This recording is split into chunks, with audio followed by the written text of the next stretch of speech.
தெரியுமா உனக்கு? நீ என்ன வாக்கு கொடுத்த, ஆனா என்ன பண்ணிட்டு இருக்க? பூர்ணிக்கும் சிவாவுக்கும் கல்யாணம் பண்ணி வைக்கிறேன்னு சொன்னேன். யோசிக்காம இறக்கமே இல்லாம வெளியே துரத்து விட்டுட்டேடா.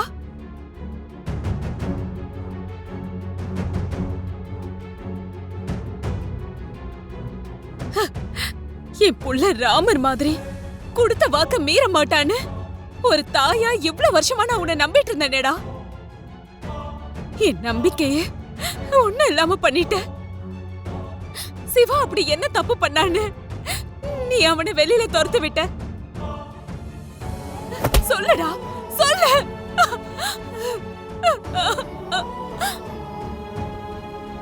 இல்ல, சிவாவை நான் காதலிக்கிறது, சிவாவை நான் கல்யாணம் பண்ணிக்கிறது உனக்கு பிடிக்கலன்னா என்கிட்ட சொல்லிருக்கலாம்ல. நீ எந்த மாப்பிளைய பார்த்திருந்தாலும் நான் தலை குனிஞ்சு தாலியை ஏத்துட்டு இருப்பேன்னா.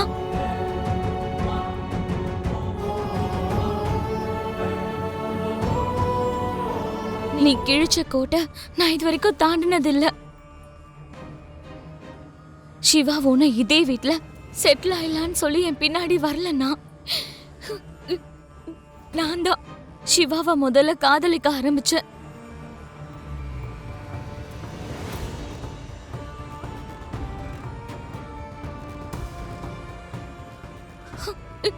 அது தெரிஞ்சதுக்கு அப்புறம் தான் சிவா எனக்கு ப்ரப்போஸ் பண்ணான். எனக்கு காதலிக்காதன்னு சொல்லியிருந்தா சிவா கூட நீ சொன்ன பேச்ச கேட்டிருப்பான்லனா. அவன் உன் தயவுல வாழ்ந்துட்டு இருக்கதால நம்பிட்டு இருப்பானா?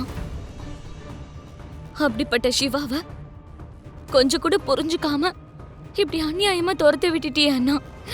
ஏன்னா ஏன் இப்படி பண்ண சொல்லுண்ணா. அந்த பூமி தம்பி சிவா இருக்கான்ல, அவனை எப்படியாவது அந்த வீட்டை விட்டு நீ வெளியே அனுப்பி ஆகணும்.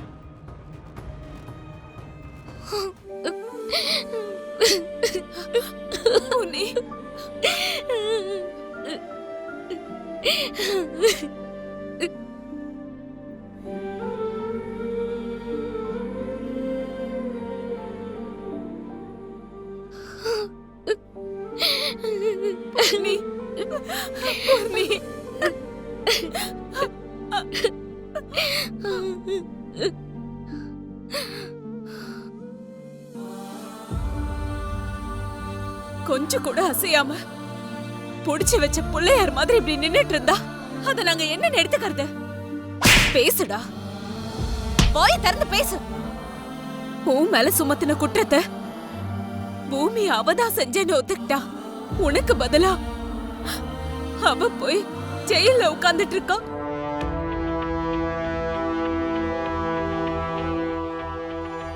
அந்த பூமியோட தம்பிதான் சிவா.